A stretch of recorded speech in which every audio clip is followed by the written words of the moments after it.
कुछ महानुभावों के मुताबिक देश आज़ाद ही 2014 में हुआ कि हार गए तो क्या हुआ, झोला उठा के चल नहीं देंगे, यही डटे रहेंगे। एक मजबूत विपक्ष के रूप में भारत की जनता की आवाज़ बुलंद करते रहेंगे।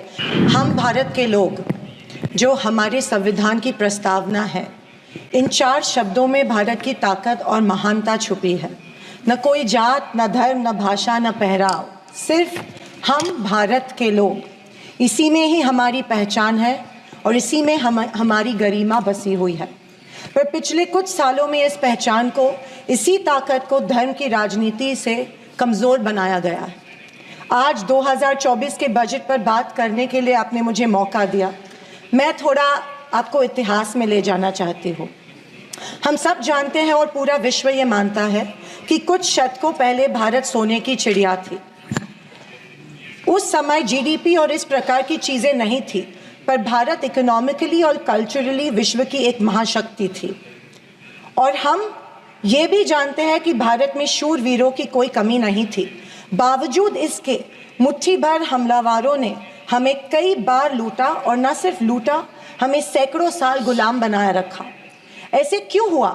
पहले मुगल, फिर अंग्रेज ने भारत पर राज किया। ये वो कर पाए क्योंकि सोना, चांदी, हीरे जवाहरात, पैसे की कोई कमी नहीं थी। लेकिन कमी सिर्फ एक बात की थी, और वो थी सामाजिक एकता की। धन, दौलत, ताकत कुछ मुट्ठी भर राजाओं और समाज के ठेकेदारों के पास थी।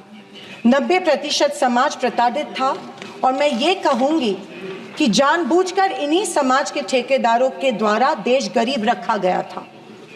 आज हमारा देश दुनिया की 5वीं लार्जेस्ट इकोनॉमी है, और मुझे ये उम्मीद ही नहीं बल्कि पूरा विश्वास है कि हम जल्द ही दुनिया की पहले नंबर की इकोनॉमी बनेंगे, क्योंकि इसके प्रगति की मजबूत नींव स्वतंत्रता के बाद के सरकार ने रखी थी। पर इसी के साथ आज हम सामाजिक तौर पर जात, पात, धर्म की शाखाओं में बिखरते जा रहे हैं, कमज़ोर होते जा रहे हैं। फाइनेंशियल इनइक्वालिटीज़ बढ़ती जा रही है। पैसा और सत्ता कुछ चंद ठेकेदारों के पास संचित हो रहा है, या मैं ये कहूँगी कि सत्ता की लालसा में ऐसा करवाया जानबूझ के जा रहा है। मेरी ये सब बातें कहने का तात्पर्य यही है कि समाज की प्रगति सिर्फ मजबूत इकोनॉमी से ही नहीं, समाज की एकता में है, और हमें इतिहास में हुई गलतियों को दोहराने से बचना चाहिए। बीजेपी पिछले 1 दशक से सत्ता में है, पर इनके मुताबिक आज भी हिंदू खतरे में है। क्या ये हकीकत है, या फिर बीजेपी हिंदुओं को इस डर में रखकर अपनी राजनीति चमका रही है? आप बताएं, जो संस्कृति हजारों साल गुलामी के जंजीर में जकड़ी पड़ी है, रहने के बावजूद जिंदा है, जिंदा ही नहीं सारे विश्व में अपना डंका बजा रही है, वो खतरे में कैसे आ सकती है? पर फिर सोचने पर मुझे महसूस होता है कि बीजेपी और उनकी नीतियां की वजह से हिंदू खतरे में है। एक नदी के बहाव की तरह बहती चली आ रही हमारी हिंदू संस्कृति है। सामने आने वाले हर कट्टरता के पहाड़ों को काटते हुए, हर पत्थर के सेंध लगाते हुए वो बह रही है। उसके बहाव को ना कोई तलवार काट सकती है, ना ही कोई पहाड़ रोक सकता है। पर आज दुर्भाग्यवश उसी नदी के बहाव रोककर कट्टरता में ढालने की कोशिश की जा रही है, और मैं समझती हूँ कि यही भारतीय संस्कृति के पतन का कारण बन सकता है।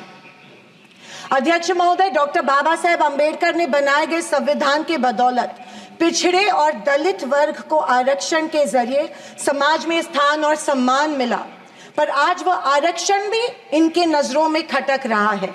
इसीलिए सभी सरकारी और निम्न सरकारी कंपनीज का प्राइवेटाइजेशन करके इनडायरेक्टली आरक्षण खत्म करने का षड्यंत्र बीजेपी कर रही है।